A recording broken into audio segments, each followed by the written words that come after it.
Scott fam, DeBopple with Oak. I'm here with my dear brother Scott Maitland. He is an entrepreneur who is focused on local community and development thereof. One lesser known fact about Scott is that he was the campaign manager for Ross Perot a number of years back.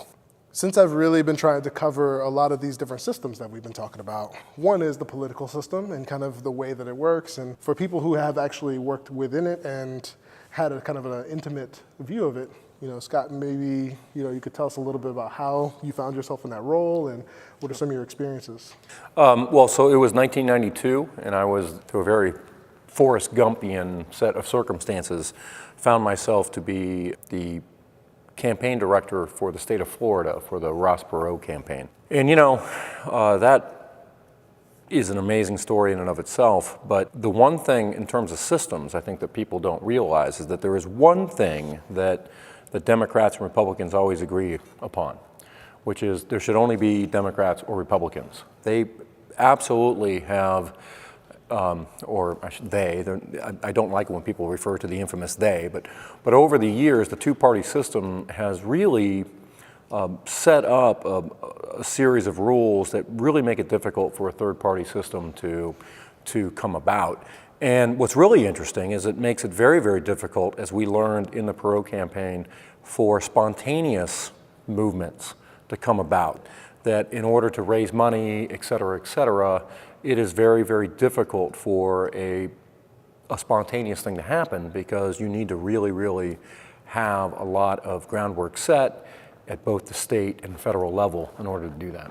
So I guess, you're talking about this third party element, and I mean, not everyone's going to be aware to the fact that there's this kind of two-party system that actually is exclusive to other people. There have been other candidates that have emerged from these other parties. So, I guess give us a little bit more of a viewpoint into what that experience is like. Well, I'm not an expert when it comes to third parties, but what made Perot interesting is that up until this point, and by the way, I don't speak on behalf of Mr. Perot, and I haven't talked to him or anything since the election, and so please don't over-imbue my thoughts with any status that does not exist.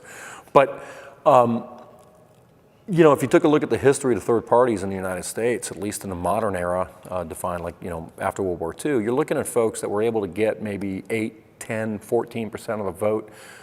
You've got Wallace, you've got John Anderson, and I'm convinced that one of the reasons why Ross Perot decided to run for president in '92 was because he didn't think he had a prayer of actually becoming president, and that his intent was really just to bring attention to the deficit. It is truly the same, but that deficit's only gotten worse and worse. So, what was freaking Ross Perot out in '92 is probably giving him a real conniption now.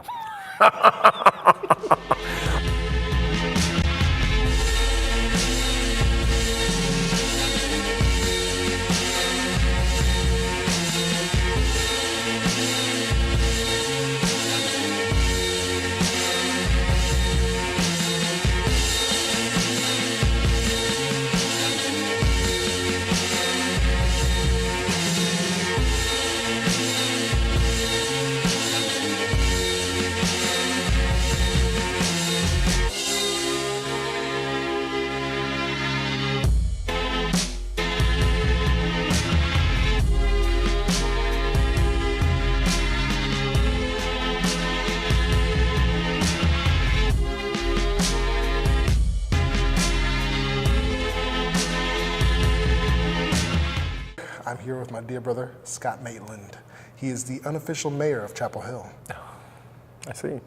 How's that one? That works for me, whatever. Yeah. All right. Key is unofficial. Excellent. Okay.